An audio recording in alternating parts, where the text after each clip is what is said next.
Water cooler की wiring में pressure type water cooler का वायरिंग मैंने बता दिया। अब बारी आती है टेप टाइप वाटर कूलर की। और टेप टाइप वाटर कूलर भी जब छोटे साइज के होते हैं, क्योंकि इनके बारे में मैंने बताया ये 40 लीटर से लेकर 500 लीटर तक के, 500 नहीं 900 लीटर तक के आते हैं ना।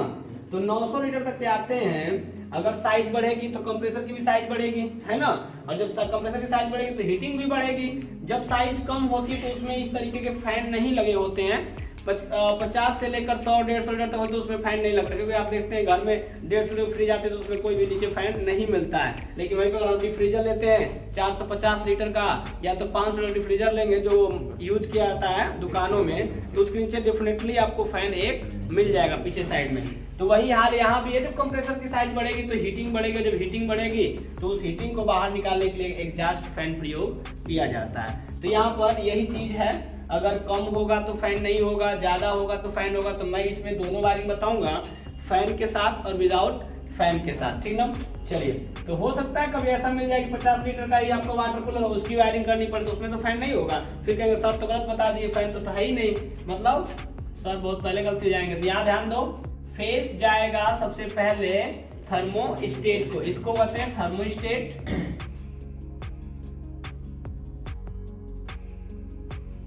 थर्मोस्टेट तो फेस चला जाता है थर्मोस्टेट में, और यहां से फेस निकलेगा तो डायरेक्टली आ जाएगा कंप्रेसर के कॉमन बैंडिंग के पास। कॉमन बैंडिंग मतलब ओवरलोड प्रोटेक्टर। OLP का फुल फॉर्म होता है ओवरलोड प्रोटेक्टर, ठीक। तो ये हो गया आपका।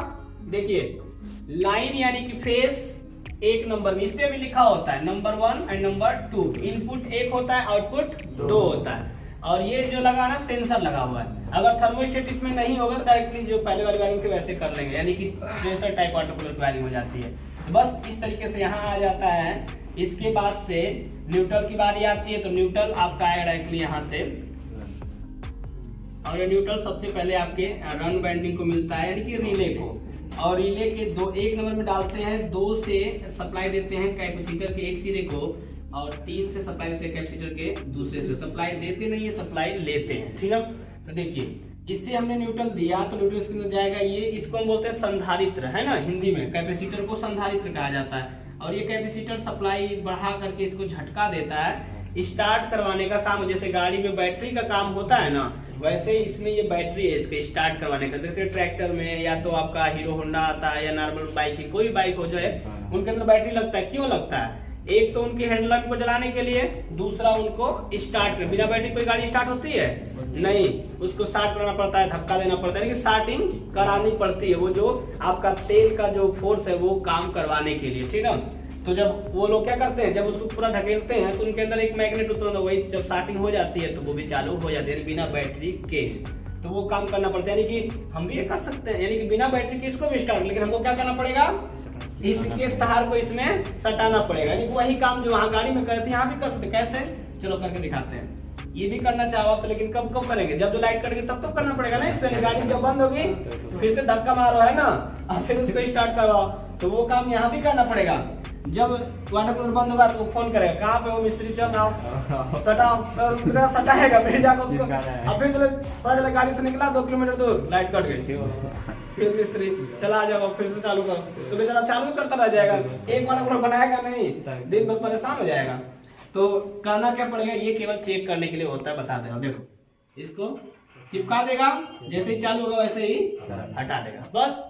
तो इतना काम करना पड़ेगा, लेकिन वही काम बार बार न जाना आना पड़े, न सटाना पड़े, इसके लिए कैपेसिटर लगाया जाता है। वो खुद ही छुड़ा लेता है अंदर से, ठीक है। अंदर से कांटेक्ट पॉइंट जो प्लंजर उसके अंदर सिस्टम होता है, तो वो क्या करता है, छुड़ा लेता है। इसीलिए कैपेसिटर होते हैं। इसी वजह से फैन में, चाहे एसी के अंदर, फ्रिज के अंदर कैपेसिटर का यूज किया जाता है। ये कुछ सप्लाई बढ़ाकर भी देते हैं, जिससे स्टार्ट काफी बेस्ट तरीके से हो जाता है, ठीक है। तो इसी वजह से बस तो समझ में आया कैपेसिटर का वर्क। बस इतना सा आपका होता है।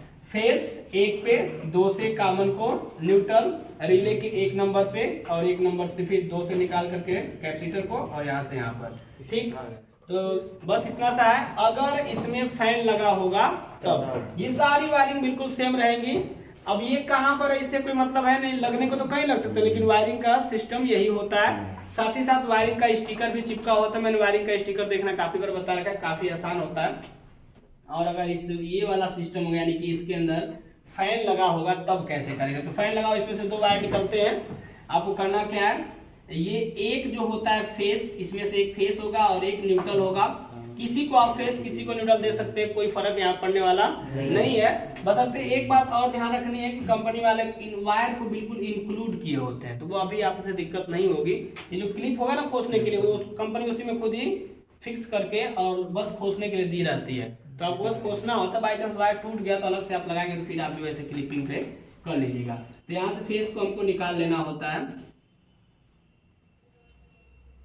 ये यहाँ पर चला गया, ठीक। इसके बाद से जो न्यूट्रल होता है वो 1 नंबर में ही जाता है, डायरेक्ट न्यूट्रल इसको दिया जाता है।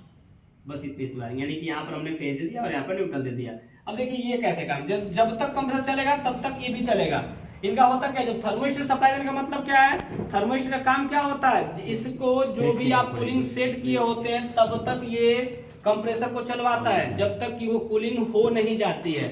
और इसकी कूलिंग लास्टली 10 डिग्री सेल्सियस से लेकर 12 डिग्री सेल्सियस तक होती है, मैंने बता रखा है ना। तो 10 डिग्री जैसे ही मान 10 पे सेट है, तो 10 डिग्री जैसे ही होगा, अब ये मत कोई कहेगा नहीं सर बर्फ जमाएंगे उसमें तो फ्रिज बन जाएगा, है ना, वो वाटर कूल थोड़ा रहेगा। अब कोई बर्फ थोड़ा ना पी पाएगा, बर्फ पिया नहीं जाता है, खाया जाता है, और बर्फ खाना भी वैसे नुकसान होता है। तो यहाँ पर ये क्या है आपका, आइस तक नहीं काम करता, केवल पीने योग्य पानी करता। 10 डिग्री सेल्सियस भी पीने योग्य पानी नहीं है, बट गर्मी के दिन में ठीक ठाक है ना, दिल को सुकून तसल्ली देने के लिए आजकल।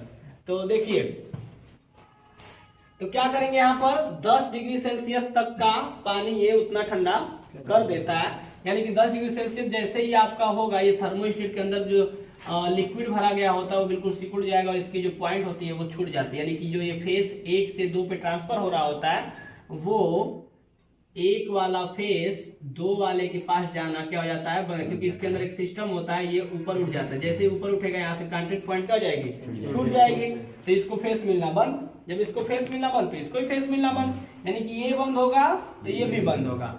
तो इनको बंद करने के लिए कुछ सिस्टम नहीं है, इसके यही बंद करता है, यही इसको पूरा नाम इसका होता है थर्मोस्टेट स्विच, है ना, एक प्रकार का ये स्विच ही है। ये स्विच करता है। स्विच का मतलब क्या होता है जी, बदलाव करना। स्विच का मतलब जब भी कुछ लोग पता ही नहीं हो क्या होता स्विच का मतलब, स्विच का हिंदी अर्थ होता है बदलाव। स्विच का मतलब होता है बदलाव करना, जैसे कि या तो चालू करेगा या तो बंद करेगा। तो चालू किया तो बदलाव तो हुआ जी, कोई चीज रुकी हुई है चलने लगी, बदलाव हुआ। कोई चीज चल रही है बंद हो गई, बदलाव हुआ। तो ये बदलाव करते हैं, इसीलिए कहते हैं कि स्विच करिए। स्विच करने का मतलब होता है बदलाव करना, यानी कि परिवर्तन कर लेना। तो ये थर्मोस्टेट स्विच है, ये चालू और बंद कराने का काम करता है उसके हिसाब जिसके हिसाब से आपने सेटिंग कर रखा है ना। तो ये आपने कूलिंग सेट कर 12 डिग्री पे सेट कर दिए। 12 डिग्री के टेम्परेचर के अनुसार जैसे ही पानी ठंडा, कूलिंग कॉइल के नीचे ये लगा होता है, तो कूलिंग कॉइल कितना ठंडा हो रहा है ये सेंस करता रहता है। जैसे ही वो सेंस उतना कूलिंग हो जाती है, इसका पॉइंट क्या आता है, छूट जाता है, ठीक है। वो कूलिंग पे ही सिकुड़ता है, उसकी स्प्रिंग जो होती है, जब कूलिंग होगी तो स्प्रिंग क्या होती है, सिकुड़ती है। और जब सिकुड़ती है तो सप्लाई जो ये वाली आ रही है यहाँ जाना बंद हो जाती है और इसको फेस मिलना बंद, पूरा काम बंद। न्यूट्रल मिलके क्या करेगा, है ना, गाड़ी में पेट्रोल रख के क्या करेगा, जब वो गाड़ी चली नहीं रही है तो गाड़ी का पेट्रोल एकदम स्टॉप रहेगा जब तक कि आप उसको यूज न करें। तो बस इतना सा, किसी को दिक्कत इसमें, ठीक है, ओके।